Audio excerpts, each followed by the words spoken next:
let's say we call in and we cancel. We are still on. So, fair. Well, ये record हो रही है तो at least that way.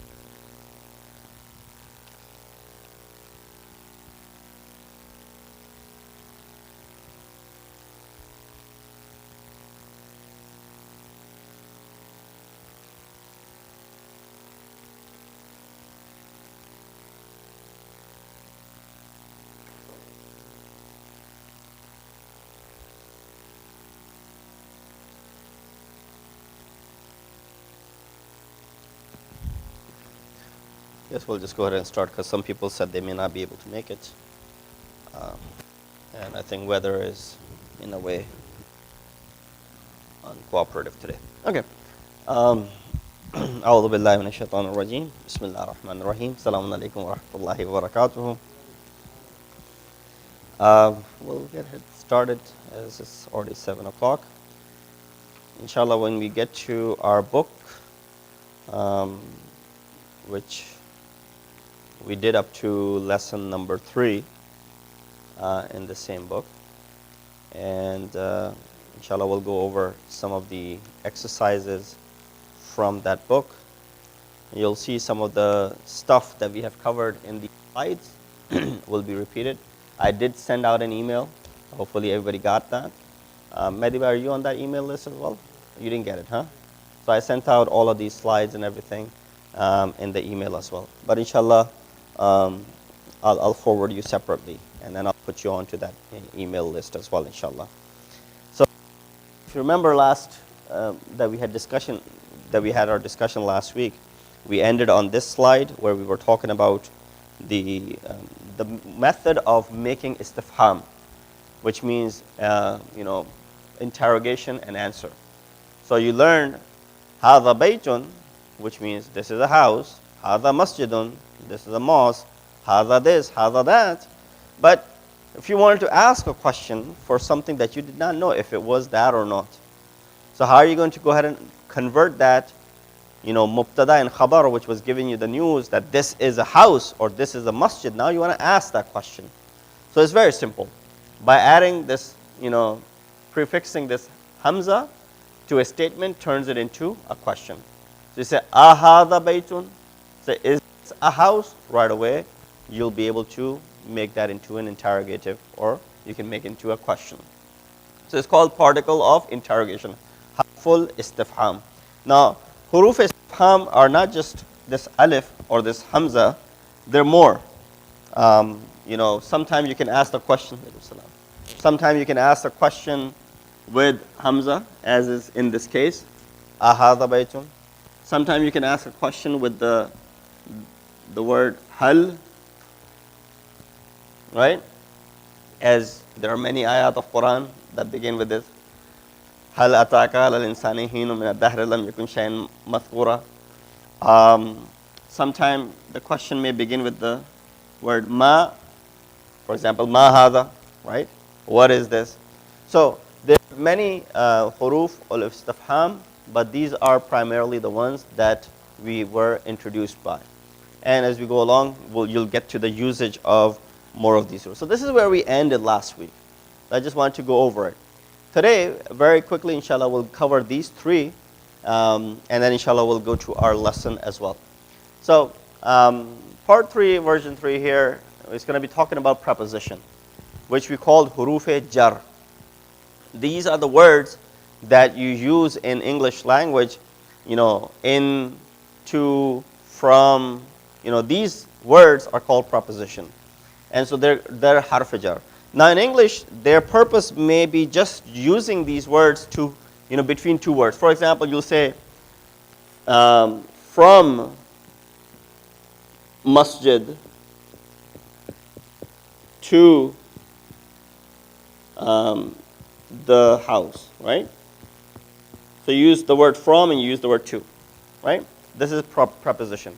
In Arabic, these prepositions, they also have, they're not just there to obviously make sense of the sentence, but they also are called controllers, amil, because they will be able to impact the word that comes after them. Now in English, you don't have that concept that the word masjid, which is not English word, let's say mosque, right? The word mosque will always remain mosque. But in Arabic, the word masjid, and this is a question for you, how many different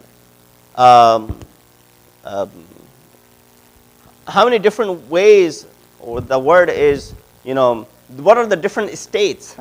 What are the different states that this word masjid could be in? It's a noun, but halat, the conditions, the states that this noun could be in. Remember? So it's going to be marfu.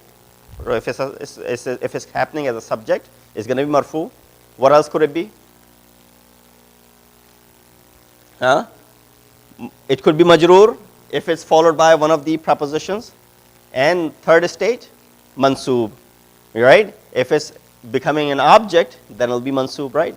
So based on that, it could be masjidun, masjidan, or masjidin, right? Could have all three of them. So this from masjid to the house is not really doing that for you in English, but you're using these prepositions to make a complete sentence. In Arabic, when you use this harf jar, it'll create the genitive case, which means what?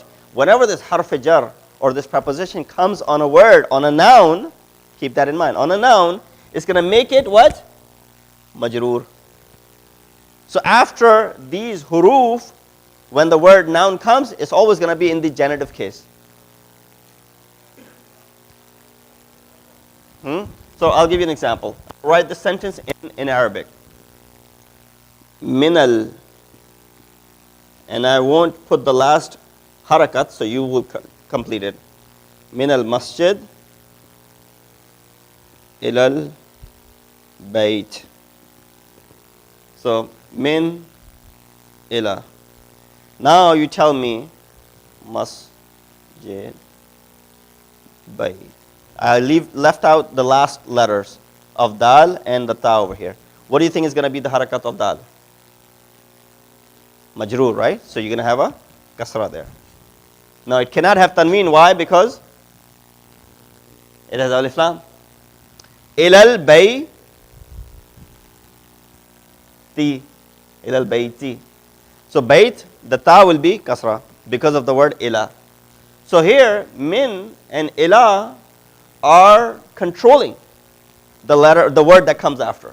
If min wasn't there, it would have been al masjidu, right? Because it's not going to be in the genitive case. When there isn't any controller, the normal case is to be in the nominative, right? In the state of marfu. So that is the difference. So we'll learn about these prepositions, and always remember that after a preposition in Arabic, the word, which is a noun, will always be in the genitive case. We will also discuss detached pronouns, damir munfasil. So damair, there are different types of damair in Arabic. Some are munfasil. Munfasil means literally, I'll give you the opposite of munfasil, muttasil. What is the difference between munfasil and muttasil? Muttasil is attached. Munfasil is detached, right there. So that means this is a pronoun which will be sitting by itself, not attached to the word. But there are certain pronouns which will be attached to the verb, right? And we'll get to the examples so it'll make more sense. And then we'll also talk about mudaf wa mudafun ilayh. Last year we discussed that a lot, so hopefully some of you who were here would know this. The possessed and the possessor. When you say my book, right? My book. That means I'm giving this book association with myself. So I am the possessor. And this book becomes what? Possessed. So you say my book in English. You would say kitabi. Kitabi. This ya is called ya mutakallim. It's for me. my book. And therefore this book is given nisbat to me. Right? My book. Alaikum salam. So inshallah we'll have the discussion on that as well. All right. Let's move on. So we'll talk about jar majroor and dhamir muttasil, dhamir munfasil and mudaf. So preposition or harfu jar and the genitive case, which is majroor. It is important to keep that majroor aspect in mind, because otherwise you're losing and missing out on the action of harf jar. Literal meaning of harf jar is the particle of pulling. Jar yani kisi cheez ko khinchna. In either Iran or in Iraq or Arab countries, I've seen this. Some of the vehicles, it says jarre thaqil.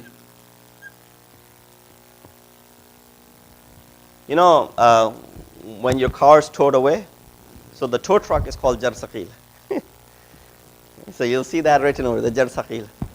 Or the place where you're not allowed to park, which is a tow away zone, this will be written over there, jar thaqil. That means your car will be towed away, it'll be pulled away. So that's what literally the word jar means, to pull. Now this is what preposition, it pulls it towards itself and gives it what? Kasra. Makes it majroor. So there are 4 examples that are giving of preposition. Fi, ala, min and ila. Fi is in, ala is on, min is from, ila is to. And you see that all of these are pretty much referring to word zarf of a makan, a place. Fi is inside something, right? Ala is on top of something, a place which is on top. Min, is from certain place. Ila is to a certain place. So these are 4 prepositions that they have used. So the word would be al-baytu, right? The ta got pulled to the ta with the kasra because of the preceding fi. If you were to put fi, for example, I was to ask you, Aina Muhammad? Where is Muhammad? You will respond by saying, Fil bayti. He's in the house. Or you say Muhammad, Muhammadun fil bayti. Muhammad is in the house, right? So the moment you can't say Muhammad bayt. That doesn't make sense, right? Muhammad bayt, what do you mean? Muhammad fil bayt. Muhammad is in the house. So when you say fil bayt, the word fi, which is the preposition, is harfu jar. And al bayti is what? Is ism majroor. It's a noun already, so it's ism, we know that. But because of this harf jar, it became majroor. And this will go for all of the other words as well. And there will be examples when we will be discussing, inshallah. Where is the book? Ala tawila, on top of the desk. Ala al-maktab, on top of the desk, or on top of this, or underneath this, or under the bed, or on top of the bed. So there will be a lot of examples of min, ila, fi, and ala that you will get acquainted with, inshallah. So don't worry about this. We'll just go through this quickly. So when a noun is preceded by a preposition, it is said to be in genitive case, majroor. So the house, al-baytu, in the house becomes fil bayti. If it was a house, that means ismu nakara, it was a common noun, not a definite noun. Baytun will become what? Fi baytin, right? It will follow suit. So if it was baytun, because it was nakira, it was a common noun, it will remain indefinite. It becomes fi baytin. Fil bayti is called shibh jumla. Shibh means resembling. Shabi hota na, Urdu mein kehte hain shabi. Jumla is a sentence. Shibh jumla is something that resembles a sentence, right? Or a phrase, as they call it over here. Looks like a sentence, but it's not one. So, fil bayti. So, for example, someone asked me, Aina Muhammad? What is your response? Okay. This is a complete sentence because there's Muhammad in there, which is mubtada. Fil bayti is serving as the khabar for mubtada. But could I have not just said, when I asked you, Aina Muhammad, you could have just said, Fil Bayti, instead of saying Muhammadun Fil Bayti. If I was saying, where's Muhammad? Are you going to say, oh, Muhammad is in the house? You could just say, in the house. So when you say in the house, it is shibh jumla because I already know I was spoken about Muhammad. I don't have to mention Muhammad again. You already know that because that was in the question. All I'm going to say, in the house. Now, in the house, even in English, is not a complete sentence. It's just a phrase. It looks like a sentence, but it's not a complete sentence, right? In the house. In the house what?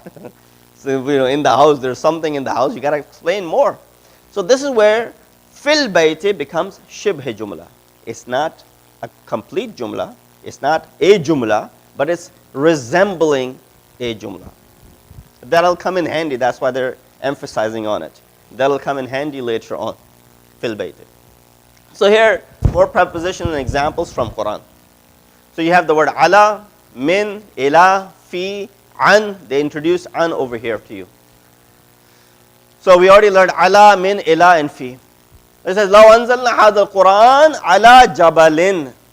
Right? Ala jabalin. If we were to send, had we sent this Quran on a mountain. Ala jabalin. So God is referring to just a mountain. Had we sent it on a mountain, it would have crushed the mountain. But we sent it on who? Insan, human being, right? So that is the word usage of the word ala over here. خَلَقَ الْإِنسَانَ مِنْ عَلَقٍ. He created man from a clot. Yes. Jabalin, because it's nakira. It's indefinite noun. If there was alif lam on it, it would be al-jabali.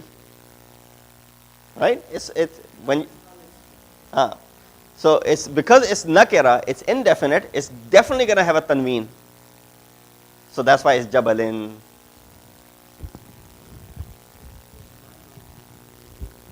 Jabali, yes. Then the tanween would be lost. Then it would be my mountain. That's right here. It was kitabin, right? It was kitabin. Then I say kitabi. So you lost the tanween, it became kitabi. Can you say al kitabi? Is that correct? Because alif lam is there to make it specific, definite. Ya is there to make it specific. You can't have two things making it specific. The my book. Right? Either it's the book or it's my book. Both the word da is making it definite and my association with the book is making it definite. So therefore, you gotta make sure that you. So خَلَقَ الْإِنسَانَ مِنْ عَلَقٍ. He created man from. So here, min is not referring to a place necessarily, as I had mentioned earlier. Min is just referring to a thing. Ila usually refers to two. Inna ila rabbina munqalibun. Usually the dua that you recite when you are traveling, right? Subhanalladhi sakharna hadha wa kunna lahu muqrinin wa inna ila rabbina lamunqalibun. So we shall but return to our Lord. Inna ila, to our Lord. Ila means to. Fi is in. Inna anzalnahu, when? When did we reveal Quran? Fi laylatil qadr. In the night of power or the night of qadr. Ila Rabbina. So if you were to open it up, it was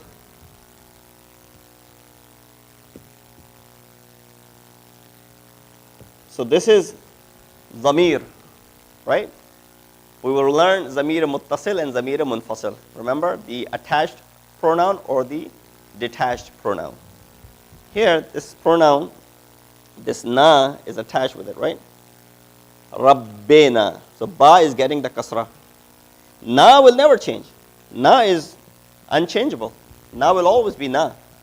Ana, right?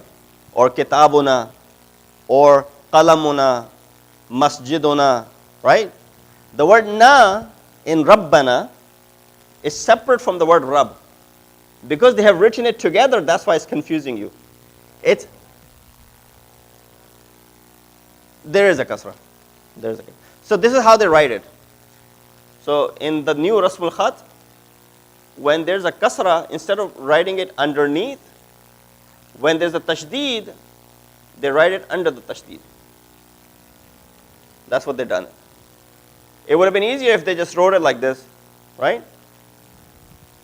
But even in computer, if you were to type now Arabic, this is what it'll do.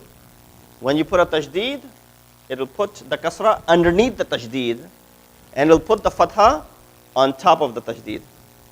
So it's a bit confusing. You're right.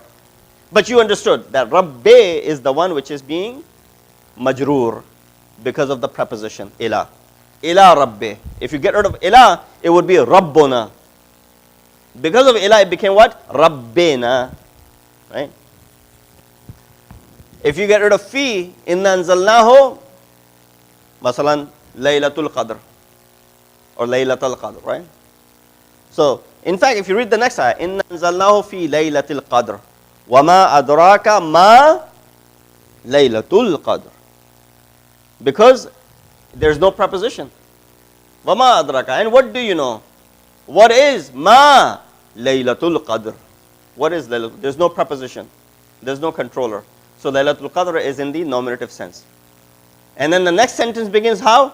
Laylatul Qadr khayrun min alfi shahr. It's mubtada over there. There's no controller there. So it's Laylatul Qadr over there, but the fact that fi came before it became Laylatul Qadr. Similarly, you have an. An is usually about or concerning something. An Jabir ibn Abdullah al-Ansari. An, right?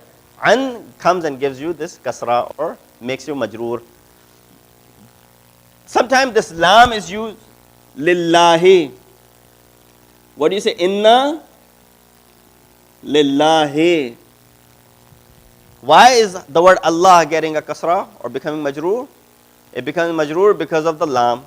Lam is the preposition over here. And sometimes the word ba acts as a preposition. As in Bismillah. Right? It was Ismullah. You put a ba in front of it, in the name of Allah, right? Be, or by the name of Allah, or whatever you wanna, however you wanna translate. Ya ayyuhalladhina amanu ista'inu bis sabr.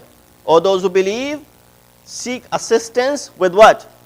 With patience. So here the word ba is translated as with. Bismillah ar-Rahman ar-Rahim. How do you translate that? With the name of Allah? No. In the name of Allah. So it could be translated as by or with or in. Could have various different meanings. Depends how it's used. But when you see that ba, it is also acting as a preposition. Any questions on this? Good examples they've provided. So, nominal sentence with jar wa majroor. So, Muhammad is in the mosque. Muhammadun, which is mubtada, which is your predicate.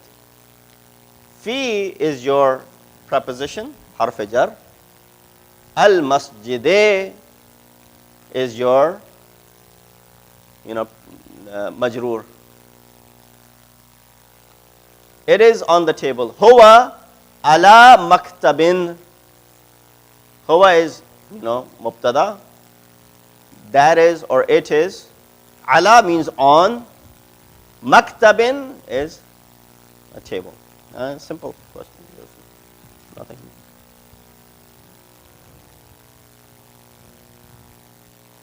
Okay. We'll go through Zamir Munfasil as well. Okay. So as I mentioned before, there are two types of dhama'ir that you find, and then there'll be further divisions of it as well. Bariz and mustatir. Bariz, which is obvious, mustatir, which is hidden. So within muttasil and munfasil, you will find other varieties of it as well. But this is all the dhama'ir or all the pronouns that you will find. So there will be 6 for third person, there will be 6 for second person, and there will be 2 for first person. Simple enough? 6, 6, and 2, 14. You'll have 14. That's why in Arabic, all of the verbs Every verb goes through 14 conjugations. Every verb goes through 14 conjugations. So let's just use the simplest of the verbs that we have used before. Dhahaba, right? Dhahaba means what? Kharaja, dhahaba means he went, right? Dhahaba. Now, in dhahaba, dhahaba is translated as how? He went. Do you see the dhamir? Do you see a pronoun? No, right? So that means the pronoun is what? Hidden. So you will get to the verbs where you'll find the pronouns are attached, muttasil, or detached, munfasil. And when they're attached, they are what? Mustatir, ghaib. In sub, they will come up.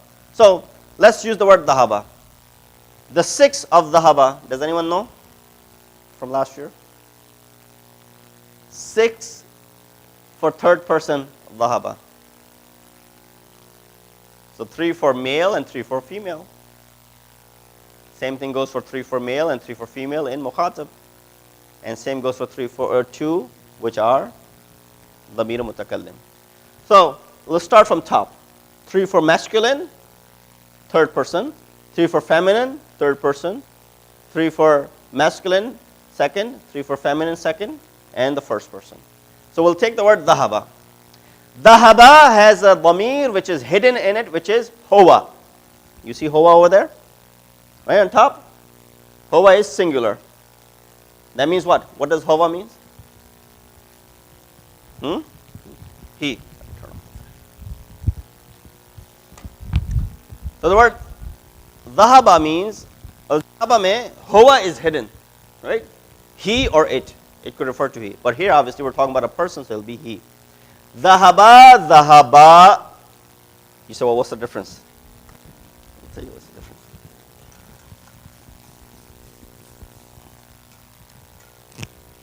So dhahaba had he in it, which is mustatar, which is hidden. You can't see it. It's in there somewhere. But just know that it's in there. And then you have dhahaba with this alif. Now in Arabic only in Arabic, I don't know if any other language has it, at least English doesn't. You have a singular, you have a dual, and then you have a plural. It's not just singular and plural. Singular, dual, and plural. So when you said those two went, so if I was to say there were 3 over here, but these 2 went, I'm not going to use plural tense over here. I'm going to use the tense which is for duality.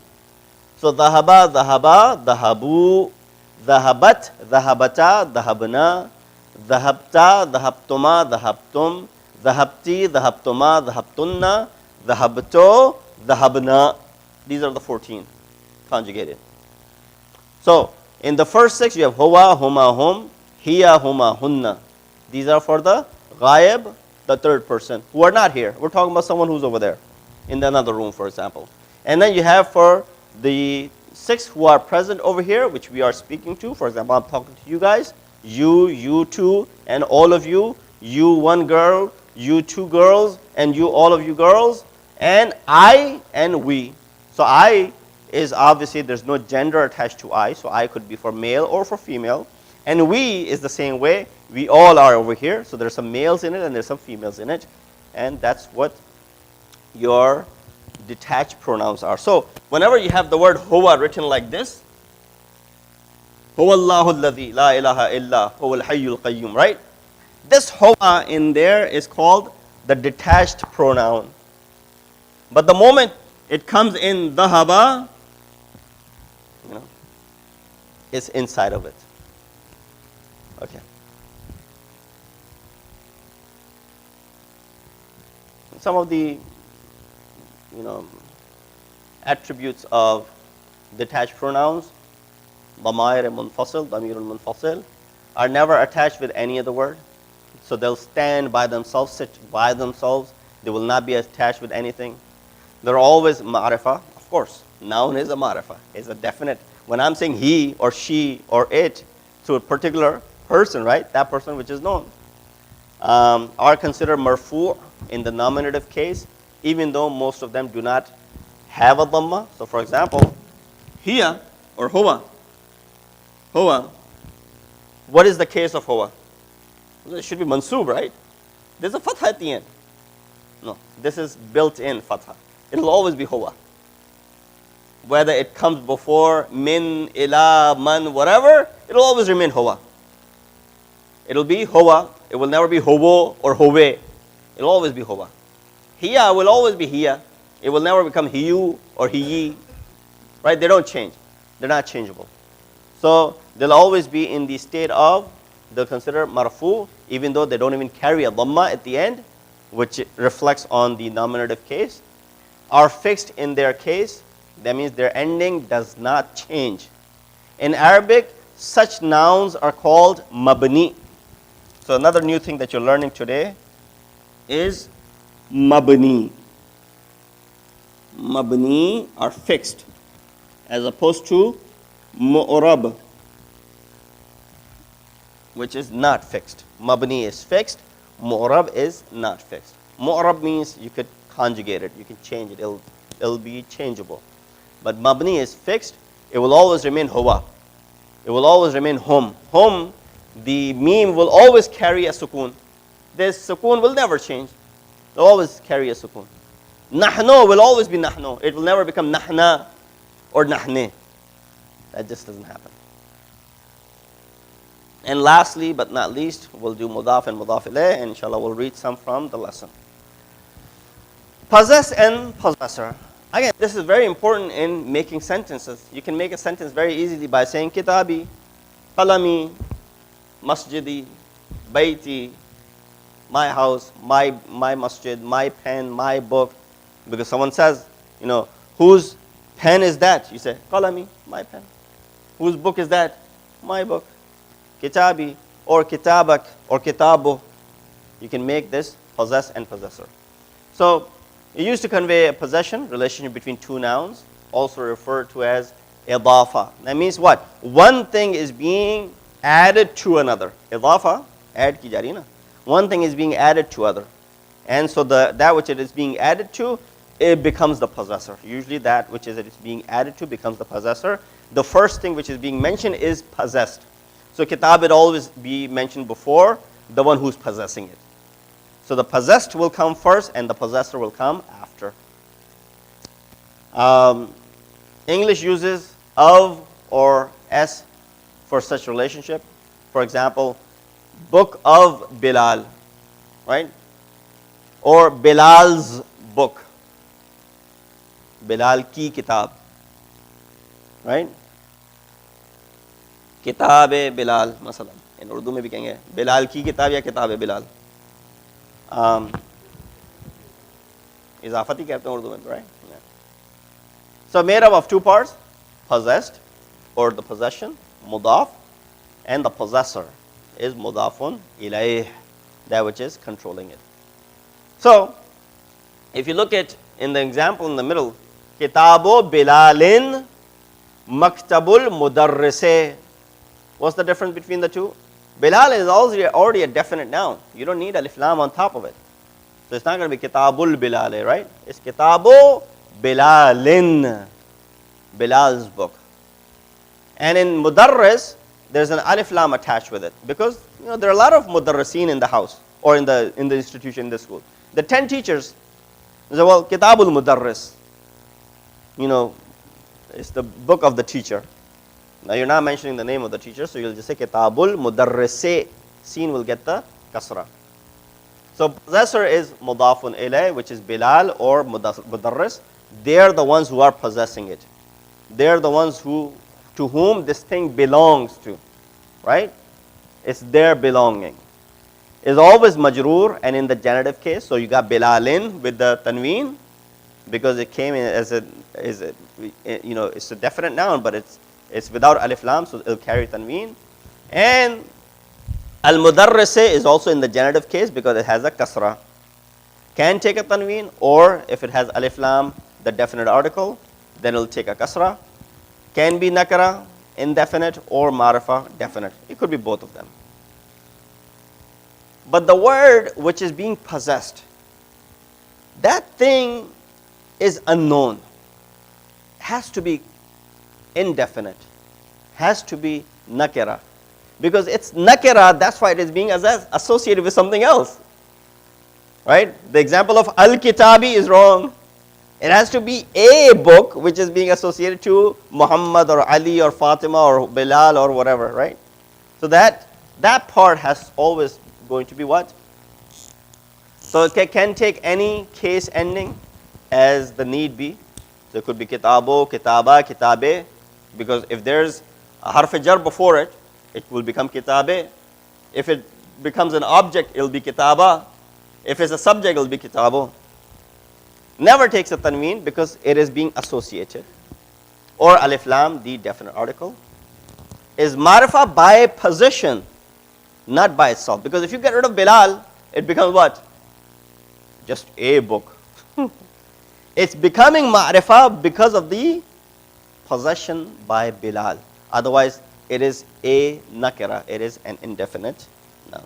All right, I think enough with the grammar. And you guys have this packet with you, so you can go along and read more. They've given you a lot of examples that what is right and what is not right. Kitabun Bilalin is wrong. Al-Kitabu Bilalin is wrong. Kitabu Bilalun is wrong. Kitabu Bilalan is wrong. It cannot be mansub. Kitabu Bilalin is correct. Right? They're giving you all the wrong options that are there. So mudaf cannot have tanween. Kitabun, it's wrong. Mudaf cannot have alif lam. Al-Kitabu is wrong. Mudaf ilayh cannot be marfu. Bilalun, it can never be that because it is being made majroor because it is added, it's associated. Mudaf ilayh cannot be mansub. It has to have kasra. It has to have kasra or in the state of genitive. All right.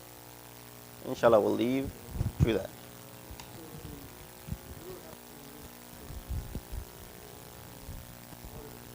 Right. Yeah, there's no other case. All right. Any questions? I know it was a lot of grammar, but okay. If you go to lesson 3, are there any questions regarding the tamreen? I think there were a lot of tamareen, right? There were a lot of exercises in lesson 3. I don't know if you got a chance to do it or not. If you didn't, we can do it here, but if you did, good. Good thing is in this book, if you go to the left side, you find the English translation of all of these things. I don't know if you looked at it or not. So if you have trouble reading the exercise, what does it say? Imla al-firagh fima yali biwad'i kalimatin musnasibatin. It's like, oh, what does that mean? So you go to lesson number 3, right? And you open up this tamreen, this exercise, and it'll tell you what it is asking for.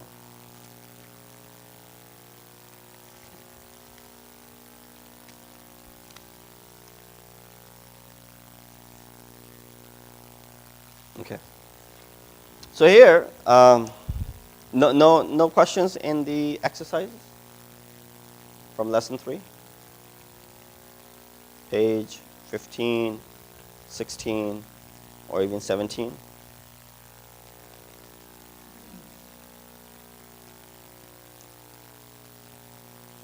Okay, let's do one exercise then. See how you did it. Let's do the one on page number 17. املى الفراغ فيما يلي بوضع كلمة مناسبة.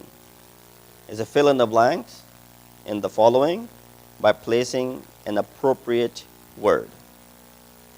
Blank غني. التاجر غني, right? Blank حلو. حلو means sweet. So, or al-asalu hulvun, right? Asal is honey. Al-asalu hulwun. Marid. Al-rajulu maridun. Laziz. At-tuffahatu or at-tuffahu lazizun. Tawil. For example, ar-rajulu tawilun, right? Whatever, anything could be tawil. At-talibu tawilun. Al-waladu tawilun. We're doing the last exercise in lesson 3. It's the last, right? No, there's more after it. Second to last.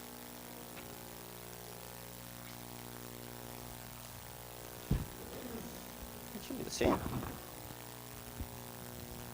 You see? Right here. We're doing this. Rani, Tawil, Hul. See, we did that one. You want to do the last two? Or last one? Qasir?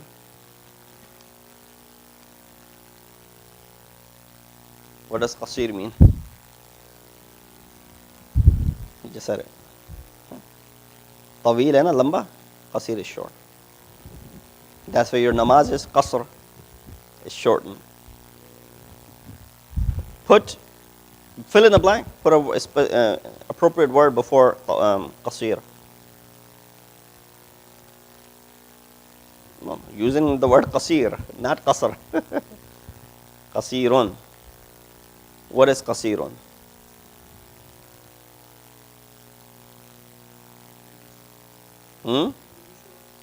Yeah. Yeah. Use it in a sentence. So what do you want to put? What could be short?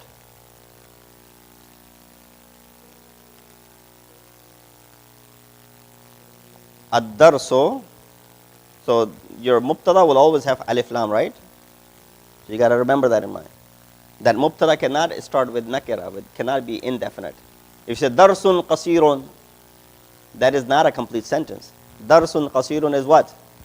It's just basically telling you short lesson. But when you say ad-darsu qasirun, the lesson is short. That's a complete sentence. Ar-rajulu qasirun, the man is short. Al-waladu qasirun, the boy is short, right? As-saffu qasirun, the line is short, for example, right? Many things. So you think about the thing in your language and maybe you can translate and then you can use an appropriate word. Okay. Go to the next page. It says, اختر كلمة من القائمة تناسب الكلمة التي في القائمة ألف. So basically you're just matching appropriate word. What goes good with at-talibu? We'll start with you. Okay. Mahdi bhai, next. Good. Yours.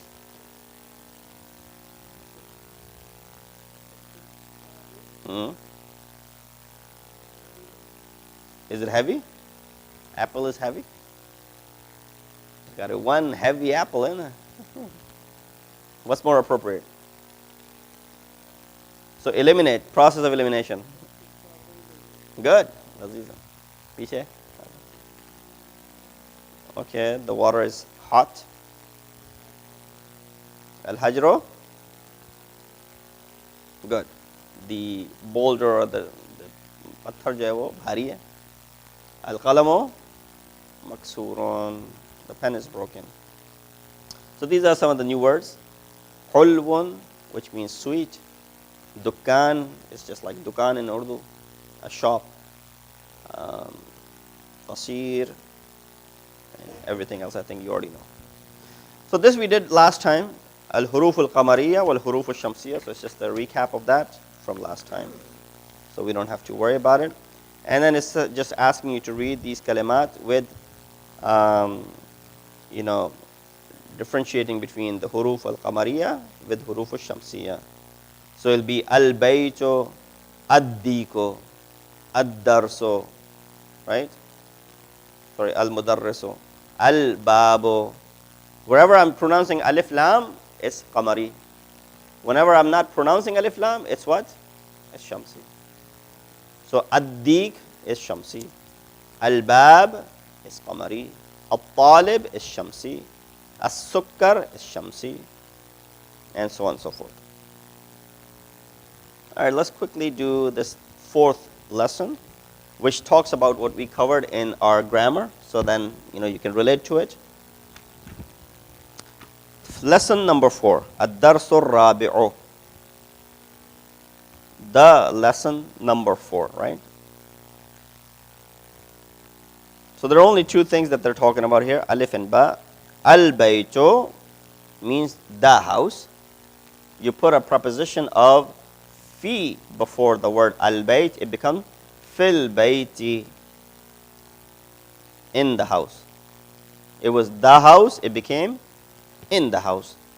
Al-maktabu means, the desk. Alal-maktabe means on the desk. Is it a sentence? Alal-maktabe? What is it? It's shibh jumla, right? It's not jumla, it's shibh jumla. Al-masjidu means the mosque. Fil masjide, in the mosque. As-sariru, the bed. Alas-sarire, on the bed. So,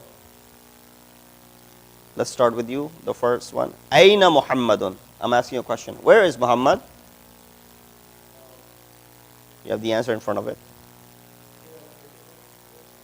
Okay. Ghurfa. Pronounce the last letter.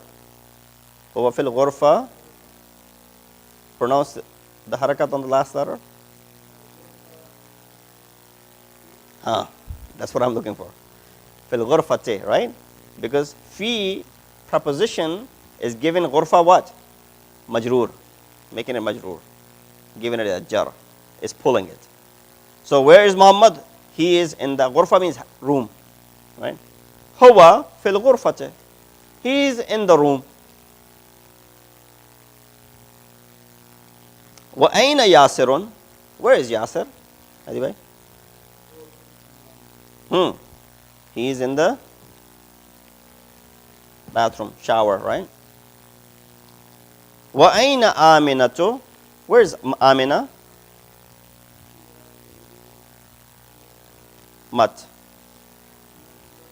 Matbakhi. She is in that picture right in front of it is what? Kitchen. She's in the kitchen. Right? You see how it's not Aminatun, right? It's Aminatu. Remember why? No, I'm asking a question. It was Muhammadun, Yasirun, but it's Aminatu. Why is it not Aminatun? Female name, right? It's a muannas and it's alam. That means it's a definite article. It's alam. It's a name of a person, and then it is muannas. So there are two reasons in it which enable it that it is called. I'll give you the istilah, the terminology, but you don't have to remember this terminology. It's called ghayre munsaraf. That means you cannot do tasrif. You cannot conjugate it. It'll remain aminatu, or at max it will become aminata if it's an object. So if it's fa'il, subject, or for example mubtada, predicate, or khabar, it will remain aminatu. But if there's a min, ila, an, fi comes before it, it's not going to become aminate, nor is going to carry a tanween. There are some limitations on the female names. Female names will not carry a tanween. That means it's not going to become Aminatun.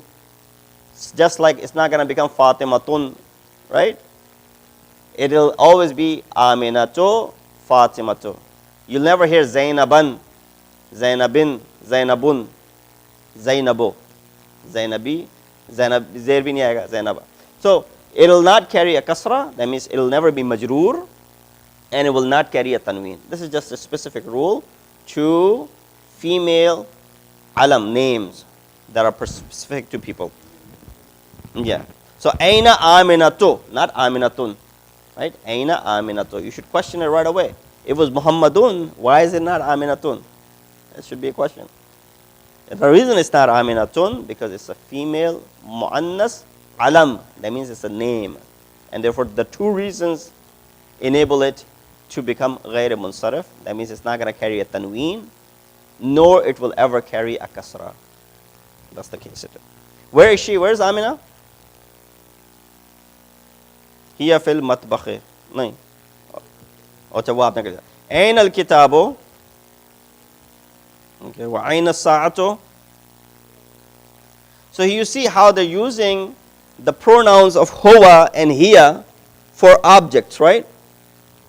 You will never say, for example, kitab, that the book, he is on the table, right? You'll say it is on the table. Right? But in Arabic, you'll use huwa for it. And you'll use hiya for that which is feminine in common terminology. So the book is feminine, masculine, so you'll use huwa. But the word sa'a is feminine. How do you know it's feminine? Ta at the end. The round ta gives it away. Whenever you have a word with the round ta, it is an indication that it is feminine. Hiya, that's why it's used hiya. It said huwa al-kitab, huwa with the kitab, but hiya with the sa'a. So I'll give you an example. Khalid is mudakkar, right? What is the muannas? Khalidah, right? Ta at the end. Ridwan and Ridwana, ta at the end. Siddiq and Siddiqa, right? So, okay. Man kar dein yaar. Acha.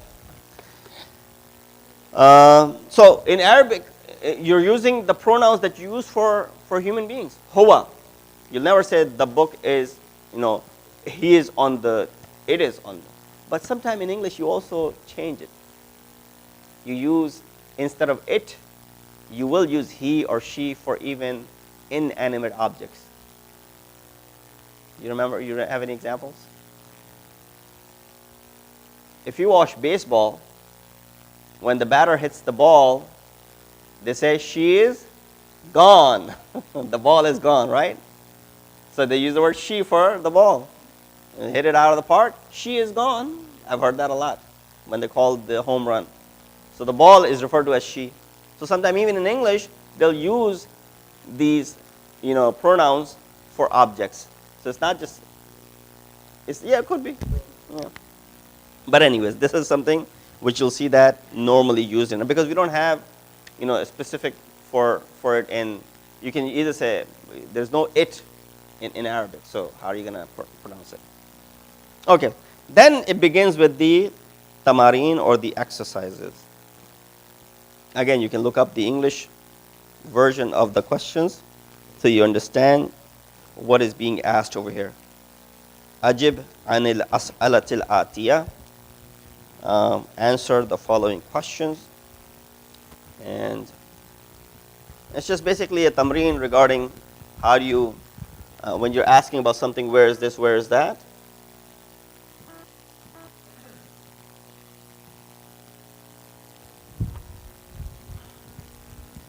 So you got Ain al-Kitab, you can answer that wherever it is. It's on the table, it's under the table. And you can practice that. Aina Muhammad, where's Muhammad? And so on and so forth. Aina Muhammadun. Yeah. Aina is mubtada, Muhammadun is your khabar. It's a complete sentence. Where is Muhammad? Right? It's a complete sentence. So Aina is acting as a predicate, and Muhammad is acting as the subject, the khabar of it.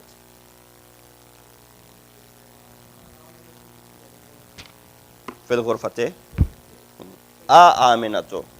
So what is doing? Remember, istifham. Is she? Is Amina in the room?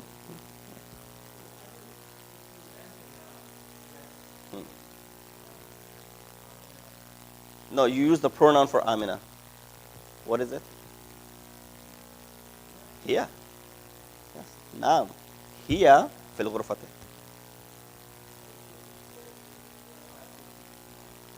لا هي مثلا في المسجد مثلا. La, first you negate it by saying la.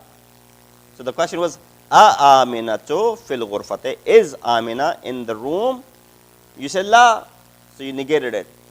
And then you tell him where she is. La hiya fil matbakhi or fil hammami. Right? No, she's in the kitchen or she's in the restroom, she's in the bathroom, she's in the shower, she's in, for example. So you can say, well, I'll tell you what you will say. La hiya laysat fil ghurfati. Laysat will be used. You haven't learned the word laysa, laysat yet. That's why I didn't want to introduce that. But this is how you'll respond by saying, hiya laysat fil ghurfati. If it was a boy, you would say, huwa laysa fil ghurfati. Muhammad, Muhammadun fil ghurfati. You say, la Muhammadun or huwa laysa fil ghurfati. He is not in the room, right? So we'll introduce the word laysa and the akhawat and the sisters of laysa, and you'll learn the usage of those words as well. You see in the last two, 10 and 11, madha is being used. What is madha? Madha is what? Same as ma, right? It's just that it is used as madha and sometimes it is used as ma.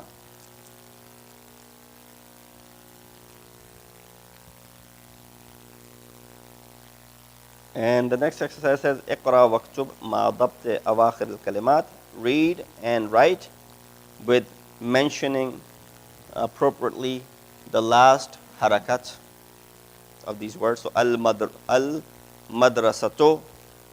fil madrasate, fil bayti, al baytu, al ghurfatu, al hammamu, and al kursiyye, al kitabe, fil masjide, al maktabe, and so on and so forth. Read and write again. You can just read it. You don't have to write it. Ana is no, yeah. Because ana does not even act as a controller. It's not doing anything to the word that is coming after. Ana is actually a zarf for a makan, a place, where, right? Ana means where. So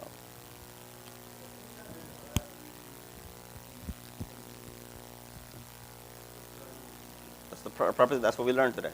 So ala, ila, fi, an, and min. These are the 5 prepositions that we learned today.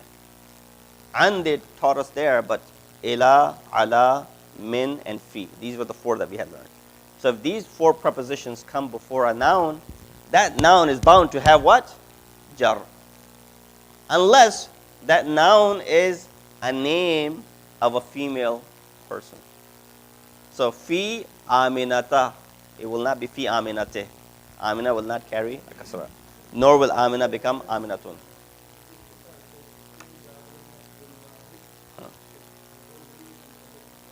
ठीक है.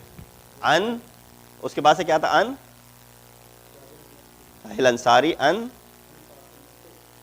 फातिमता ज़हरा. ता के ऊपर ज़बर आती है. Notice कीजिएगा next time. अन Jabir Abdullah हिल अंसारी, अन फातिमता.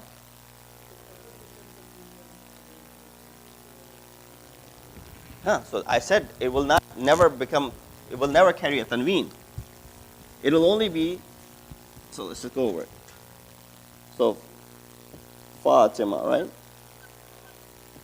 Fatima too is the nominative state of it, right? Now, if I was to say, I'm going to Fatima, ila, right? Ila Fatima, I can't put a kasra. I can't put a dhamma. So what am I going to put? Fatha. Ila Fatimata. You remember on Shab Qadr, you read this. Beka Ya Allahu, right? Be Muhammad, then Be Ali Yin. Be Fatima Ta. You don't say Be Fatima Te. You say Be Fatima Ta. Right? Usually we don't pronounce it, so we just say Be Fatima, Be Fatima, Be Fatima. But it's Be Fatima Ta. It's written. You read it. So it will not have tanween. It will not become Fatimatun. Right? So it will always have either dhamma when it's in the regular nominative case. In the other two cases, genitive, it will be Fatimata. It will not have a kasra. It will not be Fatimata. Okay. Inshallah, we'll give you some examples. It'll be marfu. It'll be marfu and mansub, but only with dhamma and a fatha. It will never carry a kasra, and it will not carry a tanween either. That's rule of thumb. There will be some exceptions that will come to this rule as well, but let's not confuse ourselves with that. Just keep that in mind. This is the rule of thumb for female names, that because they're female and they're mu'annath and they're alam, that means their name, specific names of individuals, these two reasons make it ghayr munsarif. Therefore, it can only carry a dhamma or it can carry a fatha, but it will not carry a kasra, nor will it carry a tanween, period. So it will not be tun, tan, or tin, and it will not have a te, or it will not have a ti at the end, kasra either. It will only have these two, marfu and mansub. Thank you very much. Sallu ala Muhammad wa ali Muhammad.